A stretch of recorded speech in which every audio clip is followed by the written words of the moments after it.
Ante todo, muy buenas tardes docentes y compañeros. Esta es mi exposición de la semana 10, sobre la reforma agraria, que fue promulgada por el presidente Juan Velasco Alvarado en el año 1969.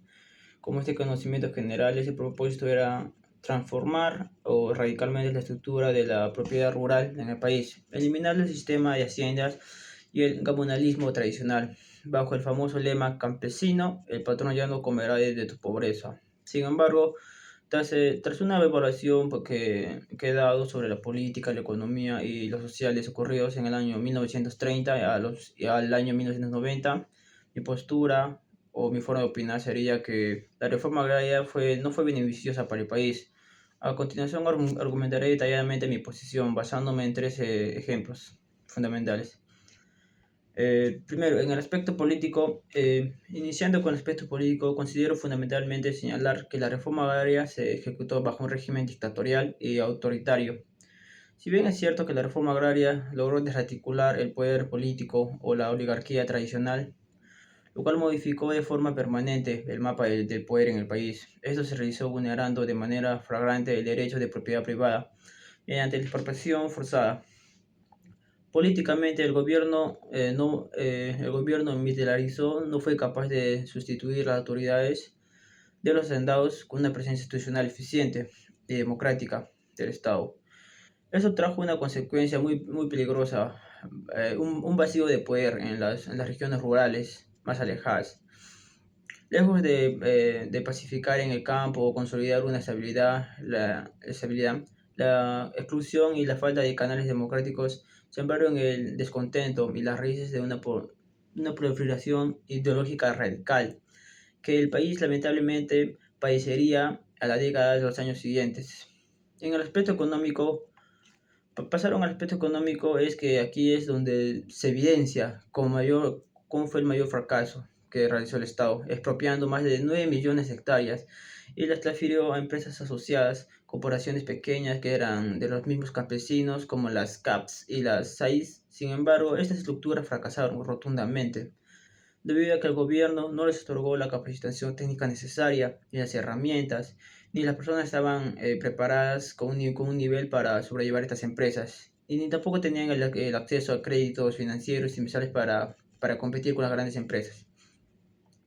Con impacto económico directo, la productividad del agro nacional colapsó de forma dramática en el Perú, ya que antes de esta reforma el Perú era un país que exportaba azúcar, algodón, café, diferentes cosas. Y al comenzar esto, estas empresas se fueron a la quiebra, se podría decir. El mercado interno, además de los bonos, fueron una deuda agraria para el país. En el aspecto social, finalmente, al analizar el aspecto social, es innegable que la reforma tuvo un impacto inicial de reconocimiento y dignidad para romper las cadenas de explotación que eran semifeudales, como el yanaconaje. No obstante, la realidad social posteriormente para las familias campesinas fue devastadora tras el colapso. Con esto me refiero a que ellos tenían, o sea, se les dieron hectáreas, pero no sabían qué hacer con las hectáreas o no se abastecían con el dinero para comprar abonos, semillas. Esto causó que muchos campesinos en esta temporada, en estos años, quisieran migrar, mayormente migraron a Lima. De ahí también salen algunos noticieros, en algunos programas que los campesinos viajaron a Lima, ¿no? Y dicen, llegamos a la capital. Esto transformó radicalmente la democracia urbana, acelerando el crecimiento informal y desordenado que hay en Lima. En Lima hubo un colapso de inmigración de los campesinos. Mayormente lo que lograron fue abrir empresas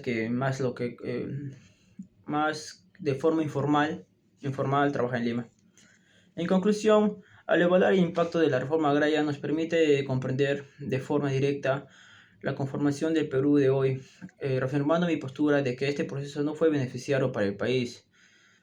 A pesar de nacer de una legítima necesidad de justicia social, su ejecución autoritaria y su total improvisación económica terminaron perjudicando a la propia población rural. Hoy en día somos herederos de un sector agrícola automatizado, con bajos niveles de productividad e informalidad y de ciudades que aún luchan por integrarse tras las olas de migraciones que hubo en ese periodo. Analizar este error histórico es vital para entender que el verdadero desarrollo y la conclusión social no se logran destruyendo el aparato productivo de la nación, sino impulsándolo bajo pilares de las técnicas de liberación y respeto a la legalidad. Muchas gracias, eso sería todo sobre mi exposición. Gracias.